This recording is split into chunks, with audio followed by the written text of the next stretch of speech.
ناظرین، اب اگر کسی انسان کو اچھا خواب آتا ہے یا برا خواب آتا ہے تو وہ اس صورت میں کیا کرے؟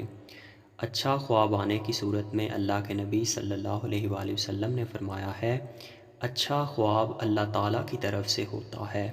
جو شخص اچھا خواب دیکھے تو اس پر اللہ تعالیٰ کی حمد و ثنا بیان کرے اور اپنے محبوب لوگوں کے سوا کسی کو نہ بتائے۔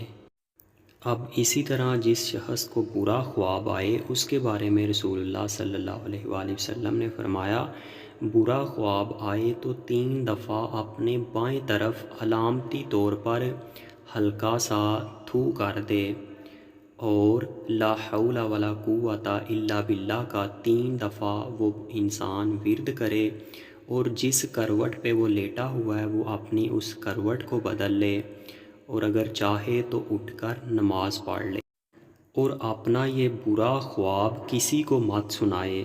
ناظرین، اب آپ نے اس حدیث پاک میں دیکھا کہ برا خواب کسی بھی انسان کو بیان کرنے سے منع کیا گیا ہے، لیکن ہمارے معاشرے کے اندر ہر بندہ جو بھی کوئی خواب دیکھتا وہ صبح اٹھتے ہی اپنا وہ خواب ہر بندے کو بتانا شروع کر دیتا ہے۔ تو ناظرین، ایسا کرنے سے گریز کیا کریں۔ خواب اگرچہ آپ اچھا دیکھتے ہیں یا برا دیکھتے ہیں، خواب کسی کو بھی بتانے سے گریز کیا کریں۔